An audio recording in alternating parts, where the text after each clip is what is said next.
here in the perimeter, there are no stars. Out here, we is stoned, immaculate. Hello and welcome. This is the C86 show. I'm David Eastaugh. As you know, we love a special guest this time.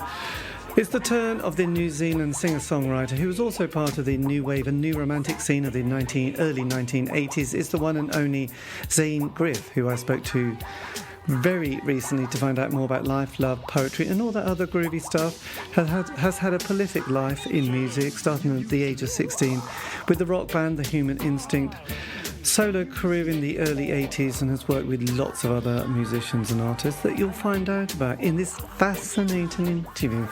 So make notes, I will test you at the end. So after several minutes of interesting but casual chat, we get down to the exciting subject of the early formative years. Zaine, it's over to you. I guess I was brought up in the same era with those artists as well. And I listened to a lot of more English artists than American artists. I just loved the energy of the English music that was coming through. Yes. But in 74, I made my escape out of here and landed in London and joined a band and discovered particularly Sparks and those kind of bands, you know, that were Cockney Rebel. I know that was a classic period. Were your parents at all musical, or gave you a sort of a musical education? No, not necessarily. My mum used to sing all the time in the house, but no instruments as such were around except what I used to buy or my parents brought for me. Yes. Guitars. Yeah, there was always a piano in the house. But I guess, my sister played a little bit. I played more, and Mum sang Frank Sinatra. Did you have? Oh, that's not. I mean, at the time, it probably looked very old people's music, but now we look back and think, oh, it's quite good, really.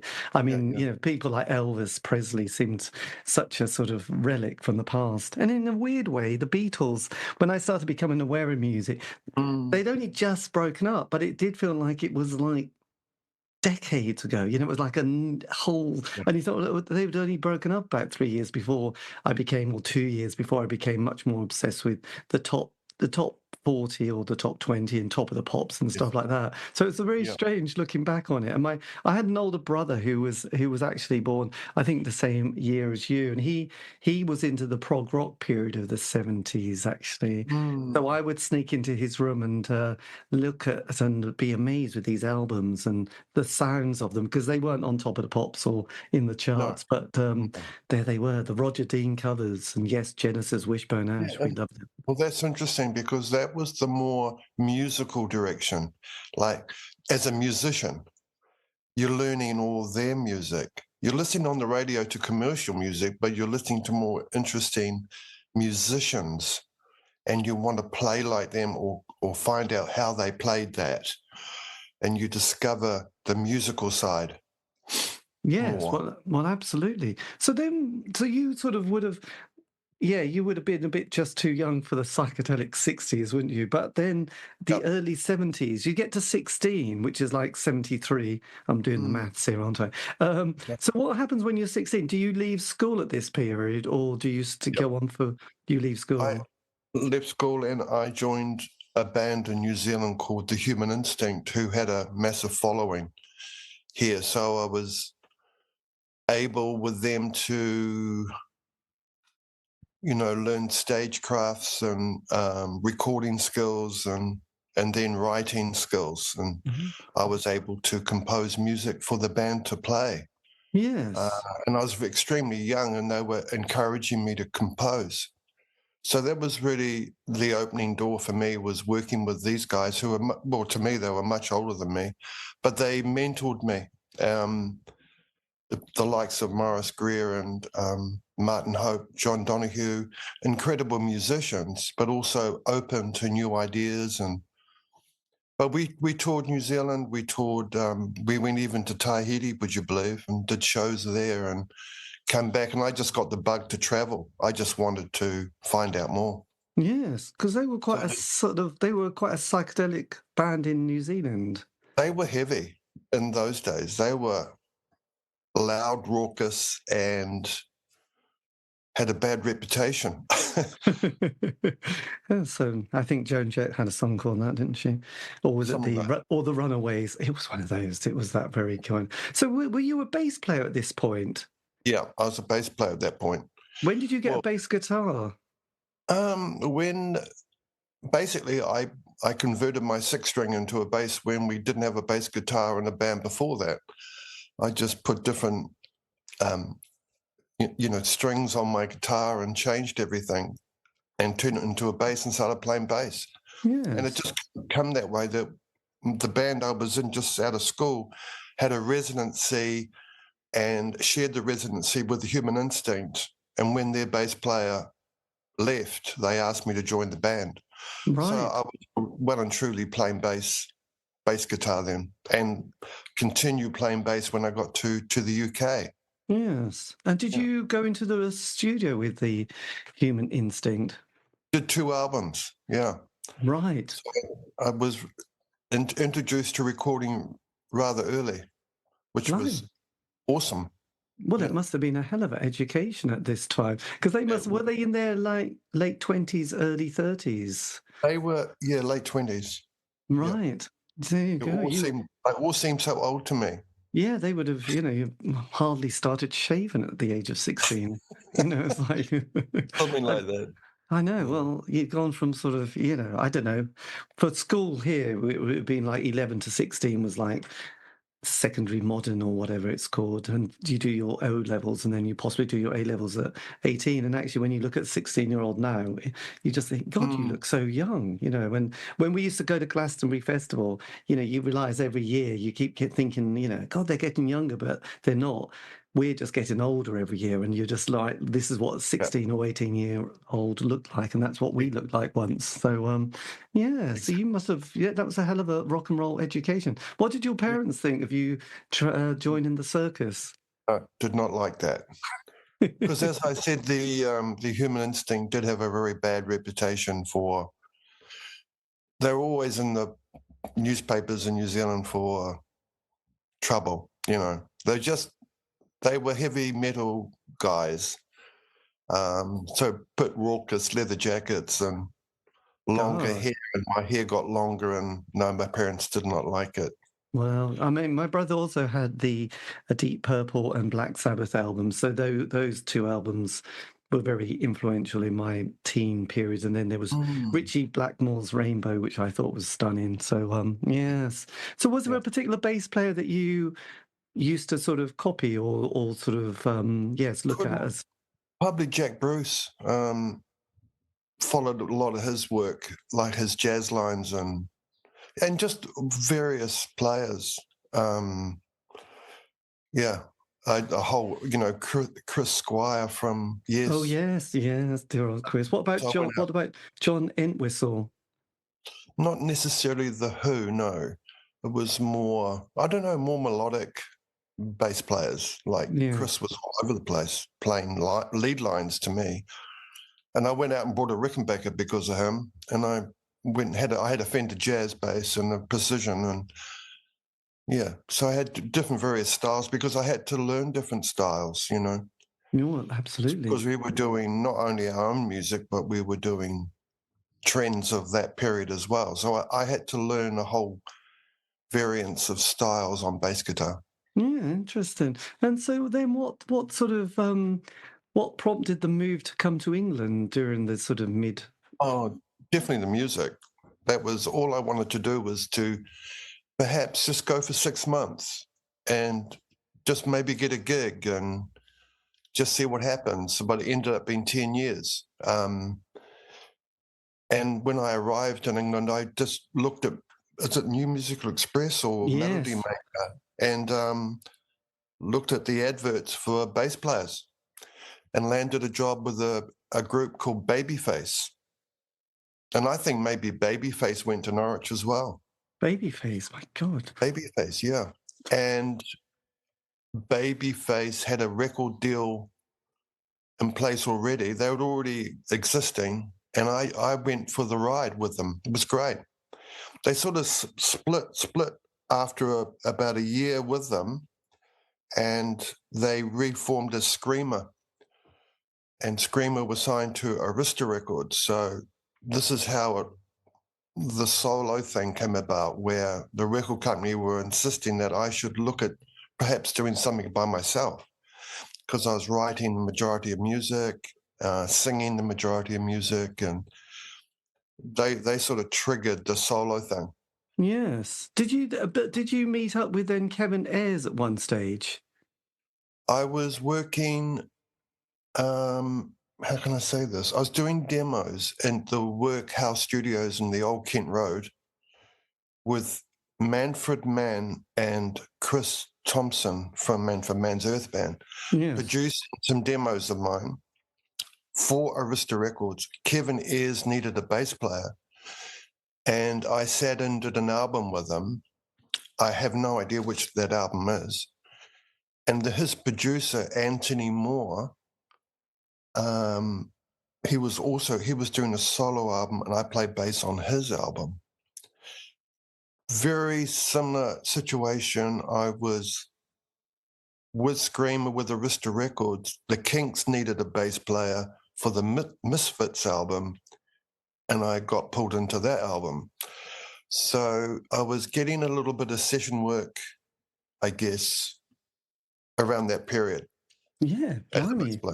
That was a lot. The Misfits album by the Kinks. Yeah. God, that was so. I sort of have found over the decades, I realise that some artists who get that moment in one decade really struggle when there's the other decade. I mean, it's probably not to do with decades. It's probably to do with every 5 years there's a bit of a musical, or 3 years there's a bit of a musical shift, and some people just are very much part of that period, but that next period, and even like Bowie. I mean, his 60s work, let's face it, wasn't great. 70s, bingo. 80s, it's not quite there, David. And he picks it up and gets himself sorted. But there's a lot of artists from that 70s or 60s, and definitely 70s, whose 80s work you listen to and you think, oh, that's a difficult decade, wasn't it? They got the name producer and stuff, and the Kinks was a little bit like that, weren't they? They just weren't quite cooking on it at that stage. They to me, they were on a bit of a slide around that period. It was a fantastic working with them, but they just to have that, they lost their momentum around that period. I found. Yes, because that was. But it was still incredible experience working with them. My God, absolutely. This would have been 77. So as a sort of a musician who'd grown up with the heavy sound and then interest in prog, coming to London during the mid-70s to the late 70s, punk rock was very much there. And that sort of definitely sort of, those bands like, Wishbone Ash and Camel and various, the kind of the Canterbury scene was struggling at this point, weren't they? Yeah. So what was it like for you as a musician with punk? But, you would have had a bit of a heavy background. So you might have... I by then had gone out solo then. I had my own band and touring all over UK. And punk started coming in, and my music changed into that direction slightly, but nothing like it. But did a lot of gigs throughout UK in that period and survived. Yes. Come out the other end more understanding where I wanted to head, which was more the new romantic movement. Yes. I guess punk allowed me to do my own thing and learn to be on the stage by, fronting my music rather than playing bass. But you would have. So when your solo career started, though, punk had it completely had its day, hadn't it? Yes, it had. But it was before it was absolutely atrocious and became embarrassing. Yes. So as with any quite movement, but you would have come together. That would have been a good time, actually, the late 70s, early 80s, because there was another kind of shift in music. So did you ever have any? Had you ever thought of being a solo artist and a front man? No, I was just basically encouraged to do it. Not that I ever wanted to do it. It's just that was the next phase. It was simpler. If I was going to do my own music, it was easier for me to do it by myself and bring in musicians for that project, and then let those musicians go after the project rather than keeping everyone on a retainer. So to keep my band together, I just made sure I was on the road all the time, playing live, and learned. I don't know how many hundreds of shows we did, but it was a way of keeping fit. It was a way of keeping your voice strong. It was a way of testing all your compositions. Well, yes, and absolutely. Out of that, I was able, when I eventually went into the studio to do my first solo album, I had maybe 20 tracks that were tested on the road before they went in the studio. Yes, absolutely. God, so with the band that you were touring with, did that change from the band that went into the studio to record Ashes and Diamonds? Yeah, it did. Clive Edwards would be the most prominent and resident musician in that lineup who drummed for me. So I picked up Clive in the early days of my solo career, and I'm still working with him to this day. So Steve Bolton from Atomic Rooster, Paul Young, Alison Moyet, he stepped in and played guitar for me. Yes, he's still... Actually, I did an interview with him quite recently, and he sort of has got a hell of a story of all the musicians that he worked with during that period, from Atomic Rooster to... I love Steve's guitar playing. He played guitar on Ashes and Diamonds. Andy Clark from Bebop Deluxe, Bill Nelson's Red Noise. He came on keyboards. And, of course, Hans Zimmer, who... was my keyboard player for 5 years before he stepped out and did his own thing in the music soundtrack industry. Wow, yes, Hans Zimmer. God, he does go to bad, actually. And how did you manage to sort of get Tony Visconti at this stage? Because this is quite a major scoop, really, isn't it? It's interesting. I signed to an affiliation of Warner Bros. Called Automatic Music. Or Records, Automatic Records. And they put me in the studio with Colin Thurston. At the same time, he was producing Duran Duran, Magazine, and those kind of acts. And it just didn't work out. Colin and I it didn't quite gel. Mm-hmm. But I did, in those sessions, he brought in Hans Zimmer. And he ended up moving over to Ashes and Diamonds with Tony Visconti. The record company basically said, okay, well, it didn't work with Colin. Tony Visconti would like to have a go, because Tony trained Colin. Colin was part of the Bowie trilogy in Berlin. So Tony took the reins, and we went in the studio. Perfect. Yes. With that lineup.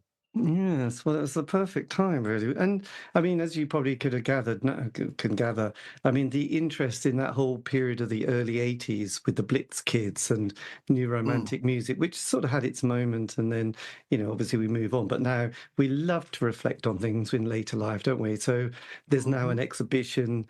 Rusty Egan is everywhere. So did you kind of become part of that scene, the new romantic? Definitely. The whole thing, it was just part of life, because my management at that time was Campbell Palmer, who owned the Legends nightclub. And before Steve Strange, Rusty and those guys would go to the Blitz, they'd always come into Legends. So we always hung out. Right. And then we'd shoot off to the Blitz or Embassy Club and I was living right in Piccadilly at that point. So it was, you go out at midnight to a club, and So I've known Rusty was on the video of Ashes and Diamonds. Right. And I promoted that with a video. And Gary Tibbs from Roxy Music was on bass, Steve Bolton on guitar. So, we used to hang out. They're just friends. We used to go everywhere together. My God, that must have been fantastic. Yeah. And next door, in my apartment next door, was Mark Waddell. Was a great artist. And everyone in those days, anyone would hang out with Mark. He's an incredible, gifted artist. And So he'd be having morning tea with Boy George and Steve Strange and Marilyn and.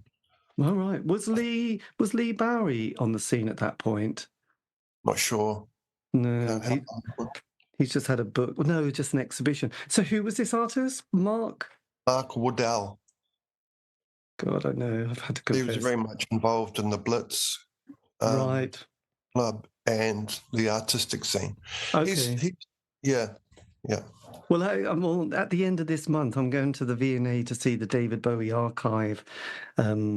Well, it's an archive, not an exhibition, but there is. Yes. And also in the afternoon, I'm going to go to the Design Museum for the Blitz exhibition to see that. So I'll have to do some research to, because to be honest, during that period, like 75, 79, Thatcher gets in, then we have the Falkland War, there's the miners' crisis, there's Greenham Common. Politically, things are getting a bit messy. It looks kind of quite nice and easy now, doesn't it? But at the time, there was a lot of kind of division, and there was that kind of like the rise of Thatcherism. Did that kind of was that ever part of what was going on? You could sense the energy of it all. You could sense it, and it was a bit disheartening sometimes to see all this happening. It's a bit like the world now. It's seeing what's happening now in the world. And you're very close to it all. You feel it. You'd feel it in the audience even. You just know it's different times. But you, as a musician, and you just go out and do it. You just, whatever. You're there to entertain.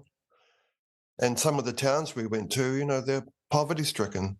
Well, yes. It was rather terrible. Did you have much, because was it Chalky Davis did the photograph and photography? Yes.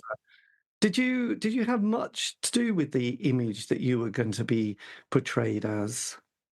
Well, Chalky took a lot of photos, and the record company and design team pretty much put it together, the album sleeve. The shot on the back of my head with the hair, on the back of the cover, the inner cover. Yeah, Chalky had a lot to do with it, but he took it was a big session. Took loads of different images and styles, and yeah. Yes, my God, that's quite some picture, isn't it? the Americans, Warner Bros. in New York said, "Great album. When is she coming over to do some shows?" Americans thought Zaine was a girl, so right. And where did it particularly pick up? Because I find with a lot of bands and artists, they go, God, we were popular in Italy, or Spain loved us, but, the UK didn't, or the UK did, but, and we were quite big in America. What was it like for you? Where was your sort of key audience?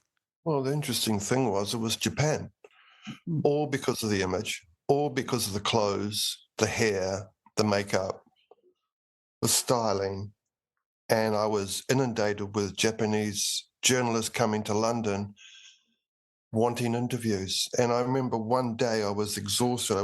Must have gone through 10 different journalists being interviewed, asking the same questions, and taking photos. And yeah, so the record Ashes and Diamonds did so well in Japan.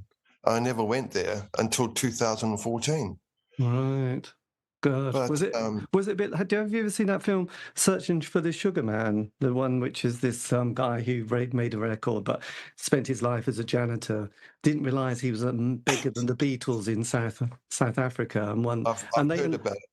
Oh, it's just the most touching and moving film. But he absolutely had no idea, and then got this kind of within the film, got to play in South Africa, and he was like the biggest artist there. But. Wow.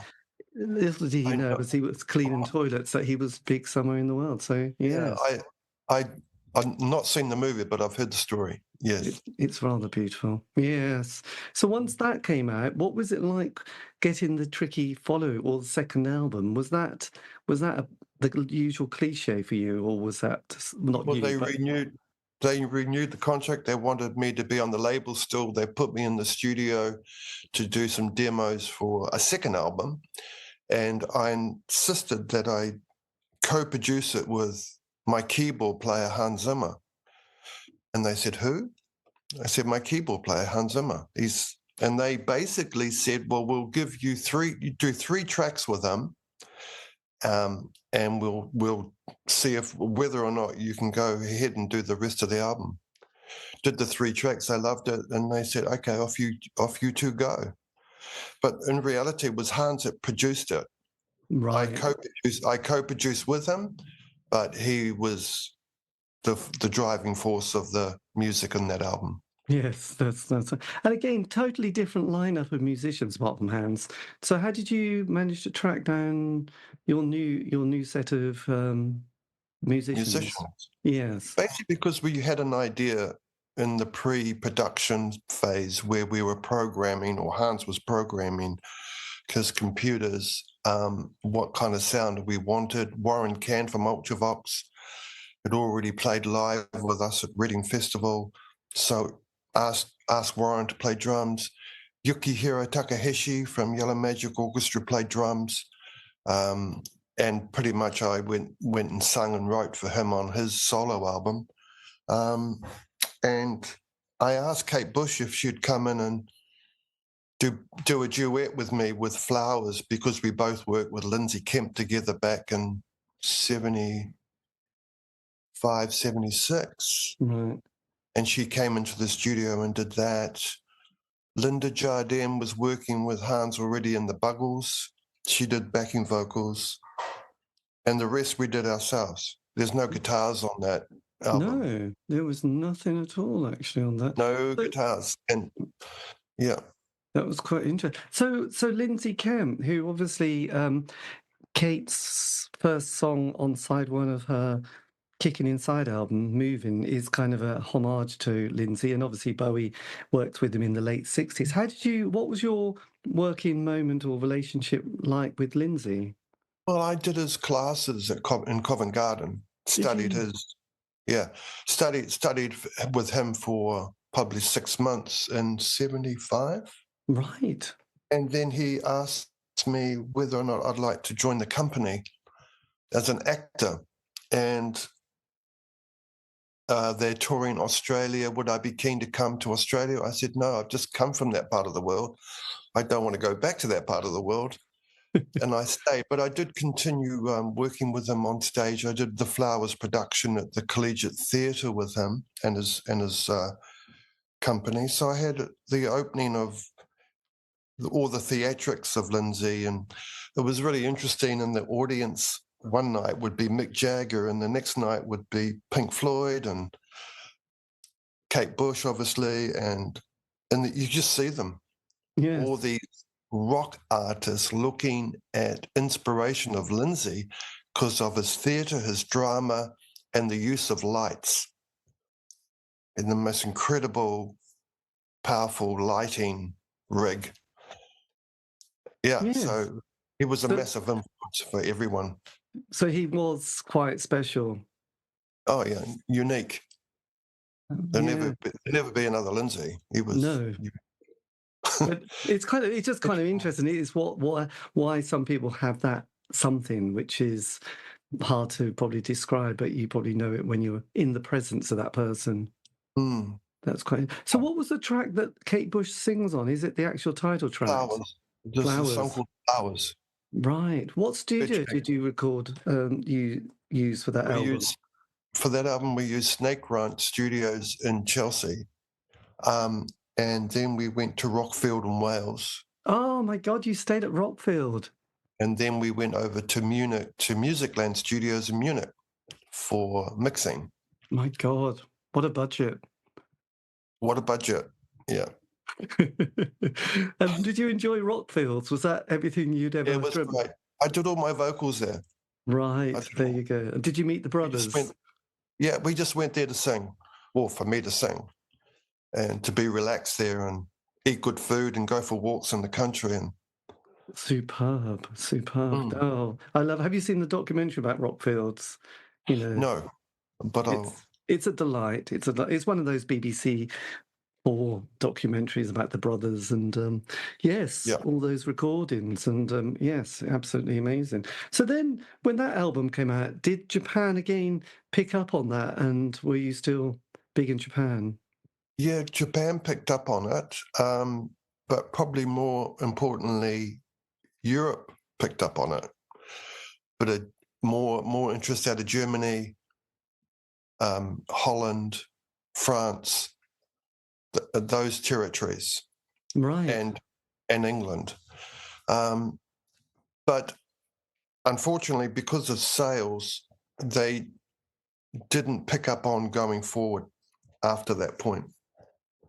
So God, that was the end of that. So then, sort of after that experience, did you tour it much, by the way, with such electronic lineup? yeah, so we took everything on tour. Hans came and did quite a few shows with his big rig. I had Brian Gullen playing keyboards as well and saxophone. Quite a big lineup. Did shows in Holland, the venue in Victoria, and pretty much after that, I went into the studio with Midge Ure, Right. and Midge started producing what would be my third album. And I think truly after we did about 6 or 7 tracks, I was so burnt out, I just wanted to have a time out. And Right. because during all that period, I was also involved with Andrew Lloyd Webber's Starlight Express, doing the workshop for that, and other things. I was doing an exhibition of art. I think I just needed time out.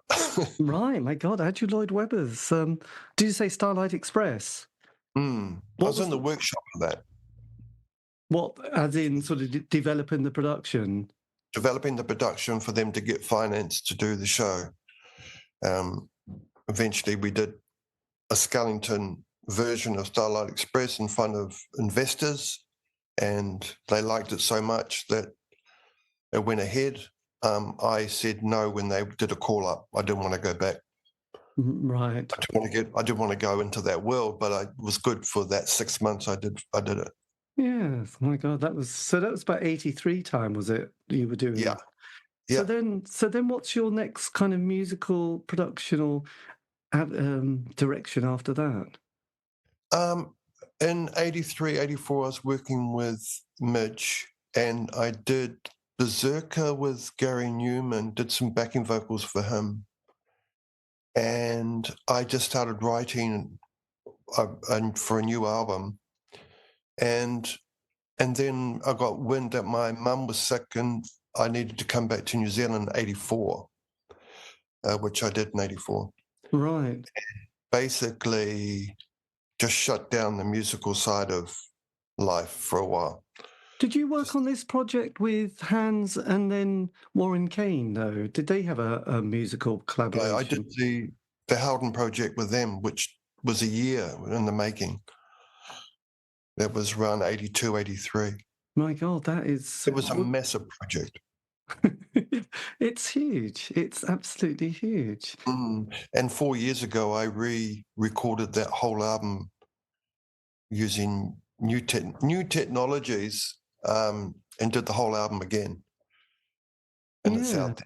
Sony International in Japan picked up on it and released it through their record company. God, that's amazing. Yeah, so well, it's quite some. Yeah, yeah. Sorry to hear about your. I know having parents and dealing with that. So you came back to New Zealand to look after her. Well, just to be there, just to be here with her, but she battled on and lived happily, and yeah. So that's what you do. Well, yes, absolutely. That's always the thing, isn't it? So then, as the 80s progressed, there was that period of that you were very much part of. Well, there was the new romantic scene, wasn't there? But then, Yes. sort of when that finished, I mean, I suppose we still had Duran Duran. Then we had the Robin Miller's production sounds with people like Sade and Working Week, and then there was Everything But the Girl. But indie pop came along with bands like the Smiths. How were you? Were you sort of interested in those kind of musical changes that were going on? Were you aware of them? Very, very, very aware of them. Love Talk Talk. And yeah, bands out of that period. And I suppose that with that, there was that production, that Trevor Horn production sound that had Frankie and ABC and Dollar. Were you kind of interested in sort of the way that music was changing at that stage? Didn't so much like Trevor Horn's production because it was just so clean and tidy. And I'd already been working with Hans Zimmer, who Hans had worked with Trevor over Buggles, so I'd done that feel, that overproduction, Yes. if you like. It does sound dated. Yeah, I guess I just wanted to get back to basics, I guess. Yes. After that period. So then, as the 80s progressed, when's your next release, or what's your next kind of album? Next kind of album would have been put on hold, to be quite honest, after working with Gary Newman and Midge. Pretty much everything went on hold. Right. Yeah. So how do you navigate your 90s then? What's your 90s period? Stayed away. Very quiet, low key. Did you mean stay away in New Zealand at this stage? I stayed in New Zealand and stayed away from music. Right. Did that feel a good thing to do or necessary? I think it was a healthy thing to do. Right. Yeah. There you go. So was for mental health and physical health. Yes, absolutely. It does chew you up a bit. So was the next project Child Who Wants the Moon? Was that your... Yeah, I wrote some songs and got Billy Christian to produce and used his studio up in New Zealand, way up the top. It's called the Far North.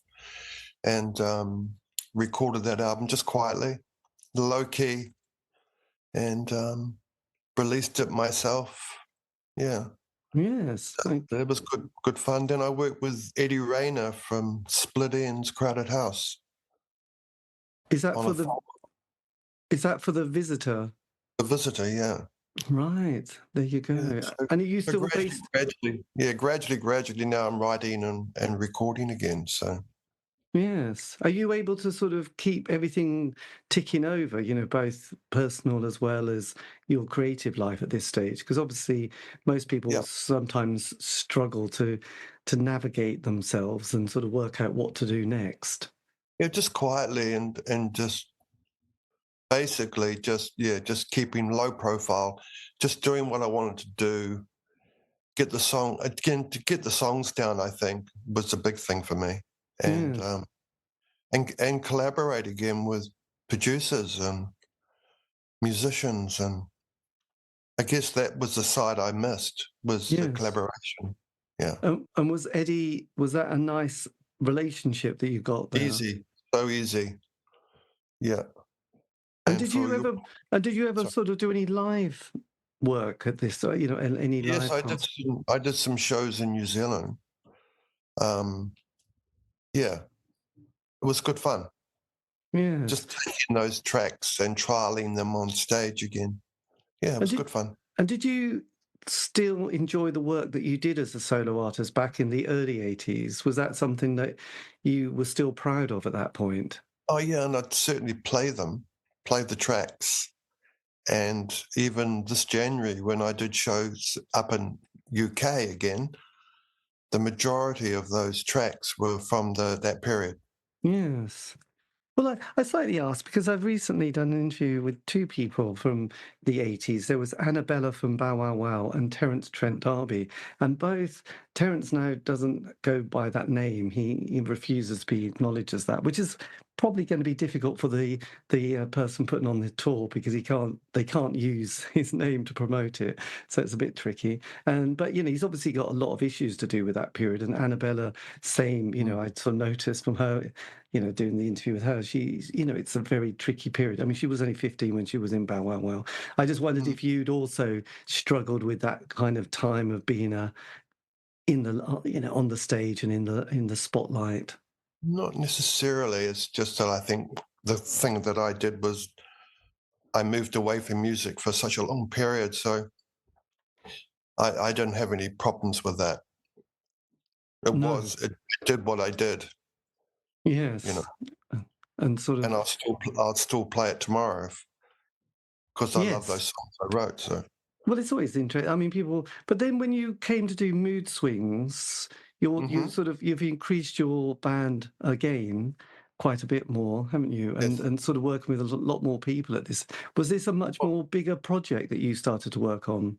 Well, it started off just with Hugo, Nectar, and myself, the two of us, and it gradually built because we went to Japan and did 2 shows in Tokyo, and my backing band were friends, Japanese colleagues, and they suggested that if, with the new product I was writing for Mood Swings, they could do some music in Tokyo, and just like we're doing a Zoom here, they were in the studio in Tokyo and I was here, not conducting them, but working with them in the studio in Tokyo. So I guess it was a really interesting concept to work remotely like that. Yes. It was fascinating, using Japanese musicians and ourselves here in New Zealand, as well as Clive Edwards in London. Interesting project. Well, it would have been. Why? Because Clive is quite a sort of 70s rock drummer, isn't he? How did you come across Clive? Auditioned when I decided to have the Zaine Griff band, so to speak, way back right from day one when I went solo. In Lewisham, I rented a hall and invited drummers to audition, advertising in the papers, whatever. There were 100 of them. 100 drummers turned up. Blimey. And that must have been a long day. I handpicked Clive. Right, he was the man. What was his... So he's been with me until recently. Right. Is he still alive? He's still alive, still playing. I just... he's gigging tonight somewhere. Oh, excellent. In England. Yeah. No, somewhere in England. That's a great... He's playing right this minute. Oh, good old Clive. God, his hearing must be completely shot, though. I would have thought. But, so what was it like setting up your own record label? Was that something that was relatively, A, you wanted to do, and B, quite straightforward for you? It was straightforward for me, and it's just a way of me being in control of it. But in saying that, the last 2 albums I've done, the Howden Project and A Double Life I did with Chris Payne from Visage, has gone through Sony International. Yes. But for the rest of the world, it's under Zaine Griff Music. So yeah. So when you started to sort of think about the Hayden Project, he pronounces, what was the kind of reason for sort of revisiting that? Because to me, the original recording of it needed to be uplifted. It was the production of it was pretty tired. Right. So I asked colleagues if they would look at the fact of re-recording it and see what would happen, and it turned into a really good thing. I have to actually shoot. I have to go. That's all right. Okay. Running out of time here. Oh yes, we have actually. God, A Double Life. So is this all new material? Yes, it's all new material written by myself and Chris Payne. Chris was for many years Gary Newman's keyboard player, and then he wrote Fade to Grey for Visage. Chris Payne, blimey. There you go. That is amazing, actually. With Billy Curry and Midge. God, that's fantastic, actually. So then that means that you've got your website, you've got your news, and then you've got so you've got that release. And do you have live dates that you've got planned or promoting for this? No, we're looking maybe next year, 2026, come back UK, but it's a lot of work to be done about that first. Well, I would imagine. Well, look, thank you ever so much. I can see it's nearly 10 o'clock in the morning with you. But yes, thanks for your time. And it's been amazing to hear, the kind of the overall story. But yeah, you were in London this year, weren't you? The Water Rats. Yeah, in January, yeah. And was it a nice vibe? Oh, fantastic. Loved every minute of it. Yeah. Excellent. Well, look, thank you for your Okay. time, and have a great day. And I'll go to bed. Yes. Send my best to your listeners. I will. Okay, take care. I'll say goodbye. Thank you, David. Bye-bye. Bye. Bye-bye. And that, dear listener, is the end of the interview, as you could gather. A massive thank you to Zaine Griff for giving me the time for that, his time.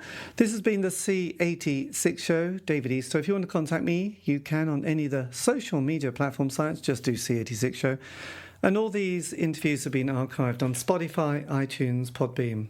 True. Have a great week. Stay safe.